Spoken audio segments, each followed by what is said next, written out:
बहुत सारा ऐसा परिवार है जिसमें कोई सदस्य नहीं है खाना देने के लिए, सब के सब कोरोना संक्रमित हैं। लेकिन अनगिनत ऐसे लोग होंगे तो उनको हम प्रोवाइड करा रहे हैं खाना।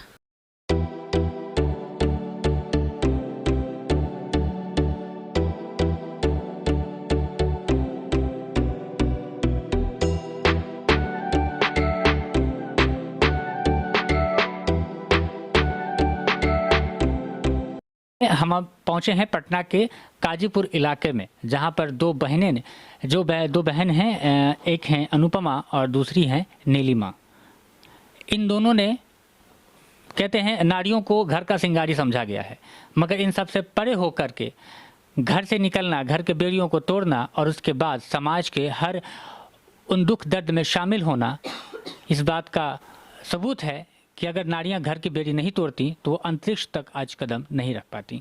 चलिए, तो मैं आपको बता दूं सबसे पहले कि ये अनुपमा है और ये है इनकी बहन नीलिमा, जो ऐसे स्थितियों में जहां पर लोगों को खाना मिलना मुश्किल हो रहा है, पानी तक मुश्किल हो रहा है, ऐसे पेशेंट को खासकर जिनको जो कोविड से ग्रसित हैं, जिनके लिए कोई भी खरा नहीं है, जो लोग डर रहे हैं, ऐसे हालातों में सुरक्षा के साथ ही ये लोगों तक खाने पहुंचा रहे हैं। एक बात मैं खासकर ये कह दूं कि इनका कोई सीमित क्षेत्र नहीं है। पटना के किसी भी इलाके से, दूर दराज किसी भी इलाके से अगर इन तक ये संदेश आता है कि उन्हें खाने या किसी की चीज़ की ज़रूरत हो तो तुरंत ही ये वहाँ निकल जाते हैं, उन तक पहुँच कर उनको खाना वाना पहुँचाती हैं।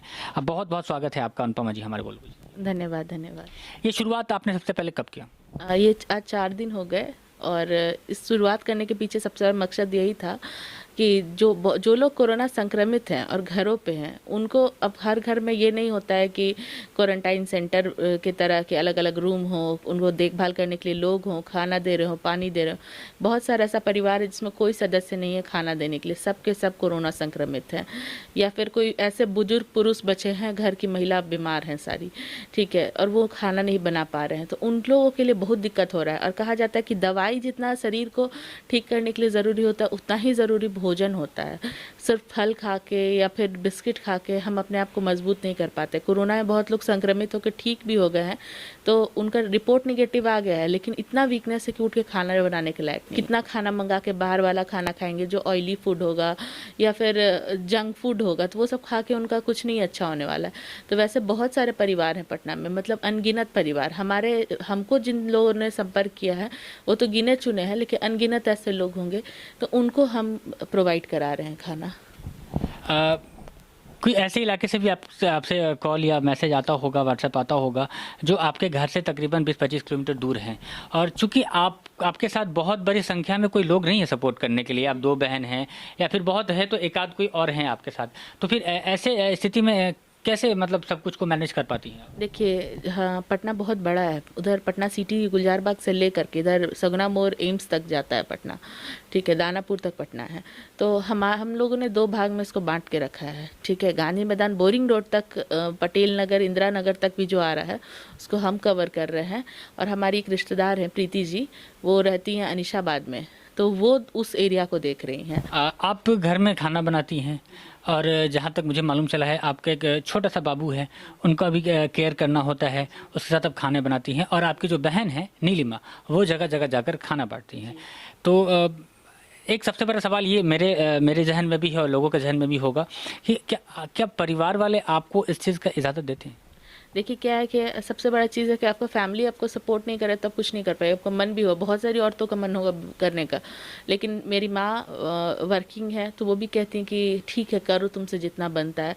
मेरे हस्बैंड वर्किंग है तो वो भी हमको सपोर्ट करते हैं, वो कभी हमको रोकते नहीं है कि हाँ भाई तुम ये मत करो, वो मत करो। वो तो मुझे हमेशा कहते हैं कि आपको जो मन करे आप करिए, ठीक है, बस अपने सावधानी बरतिए, अपने और बच्चे के लिए सुरक्षित रहें, ये बहुत मायने रखता है।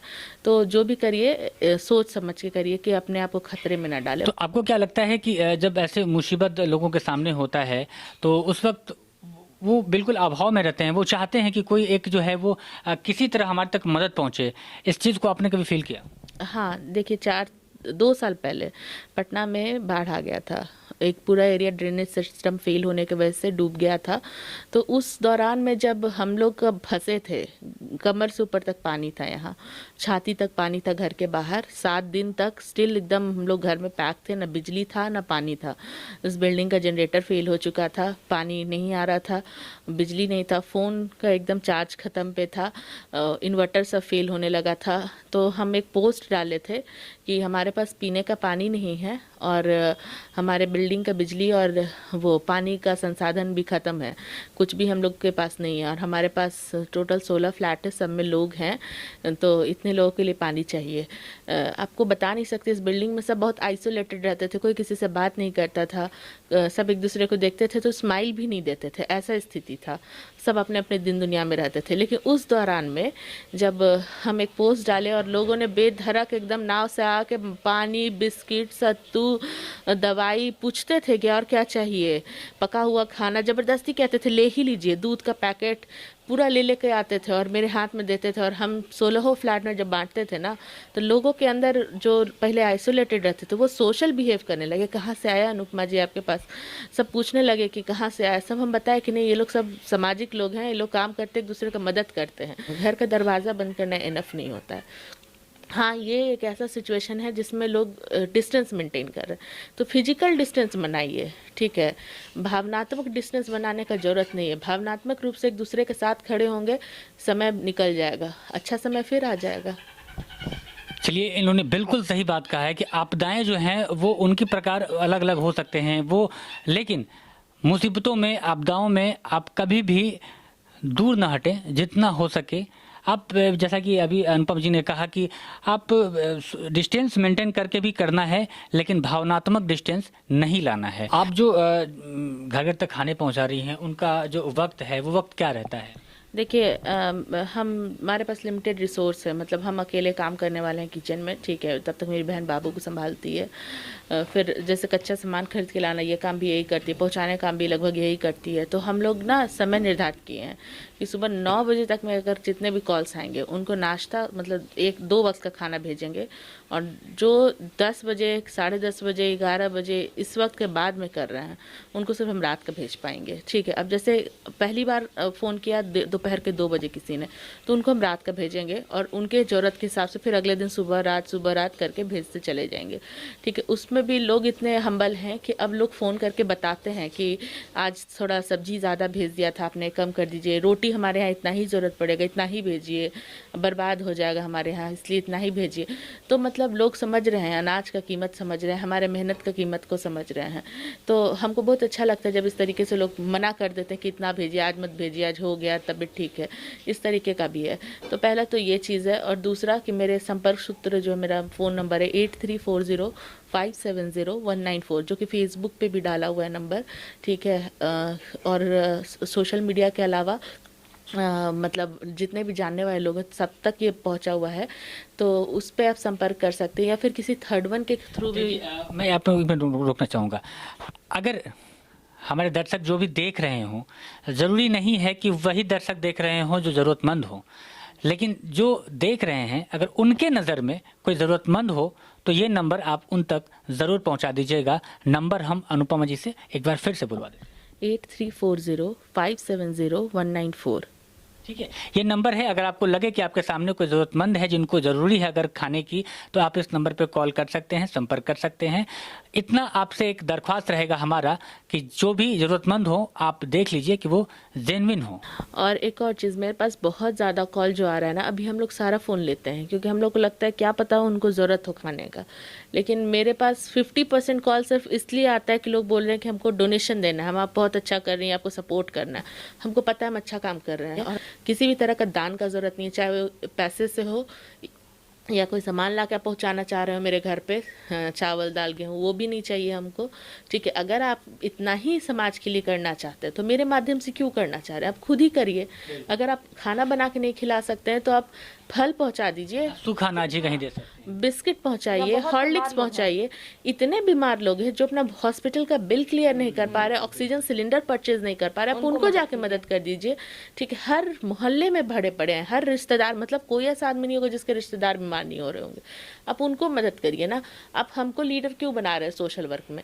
आप खुद लीडर बन सकते हैं। हर आदमी अगर इनिशिएट ले तो इस दुनिया में बीमारी तो कुछ है ही नहीं, कोरोना तो ऐसे ही चला जाएगा। तो नीलिमा, आप भी हमने देखा भी है आपको सड़कों पर, आप घर से खाने को पैक करा करके और आप निकल जाती हैं। आपके कोई सहयोगी भी हैं आपके साथ में रहते हैं और आप निकल जाती हैं।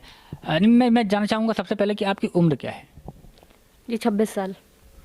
26 साल में समाज के प्रति इतना सजग होना, ये क्या आपके अंदर से आया या आपने कुछ देखा तो सीखा? जी आप बहुत अच्छा प्रश्न किए। और थोड़ी देर पहले आपदा के बारे में मेरी बहन बताई। जब हम लोग उस वक्त फंसे थे तो 18 साल से लेके 26 साल, तो बहुत 26 साल की उम्र के बच्चे थे हम, जो आते थे हम लोग को हेल्प करने के लिए। काफ़ी बुजुर्ग लोग भी आए थे हेल्प करने के लिए। और उस वक्त सीधा हम लोग समझिए कि जिस कंडीशन में, जिस गंदे पानी में फंसे हुए थे, उसमें लोग अंदर बिल्कुल डूब के आते थे। बजरंग बली का रूप सब कहते थे कि लोग बजरंग बली का रूप है। और वो लोग उस सिचुएशन में अपनी जान का फिक्र ना करते हुए आके हम लोगों का मदद करते थे। वहाँ से मोटिवेशन मिला। लाइफ में हमेशा छोटी छोटी चीज़ों को देखते हुए मोटिवेशन मिलते रहा है कि हमेशा लोगों की मदद करते रहिए। अगर आप पॉजिटिविटी, हम मदद करके पॉजिटिविटी महसूस करते हैं, आज फेसबुक खोलिएगा या चारों तरफ आज ये रिश्तेदार के साथ ये दुर्घटना घट गया, वो दुर्घटना घट गया, हमेशा मन में नेगेटिविटी आ जाता है। उससे हम खुद परेशान हो जाते हैं। हम छोटा सा अगर किसी को हेल्प करके आते हैं तो पॉजिटिविटी महसूस होती है, जिससे हम खुद भी लगता है कि हम कुछ अच्छा काम करके आए। तो वो सारी चीज़ें मोटिवेशन बनी रहती है वो सारी चीज़ों से। और जब जाते हैं खाना लेकर, और जब लोग डायरेक्ट, तो हम लोग नहीं उनसे कांटेक्ट में आते हैं, वो कोई झोला लेकर या फिर बोलते कहीं टांग दीजिए। बट जब वो सामने से रिगार्ड देते हैं और जैसे वेलकम करते हैं कि आप मेरे लिए खाना लेकर आए, या फ़ोन पर जब थैंक यू बोलते हैं, तो उस वक्त बहुत अच्छा महसूस होता है। लगता है कि जीवन सफल है। अगर आप छोटा सा भी किसी एक व्यक्ति को भी, एक आदमी जाकर हेल्प करके आ जाए, तो लगता है कि जीवन सफल है। जो पॉजिटिविटी आती है ना, उसके बाद लगता है कि आसपास में जो बीमारी है वो तो है, लेकिन उस बीच में आप लोगों के बीच में पॉजिटिविटी फैला रहे हैं या आप खुद भी पॉजिटिव फील कर रहे हैं, तो अच्छा लगता है। क्योंकि ये जो कार्य कर रही हैं, इनमें एक खास बात है। वैसा नहीं है कि हम अगर घर से खाना लेकर निकले, किन्हीं को भी देख कर और हम आगे, हमारा काम खत्म हो गया। ये लगातार उनको खाना दे रही हैं, सुबह और शाम 2 वक्त का खाना भी दे रही हैं।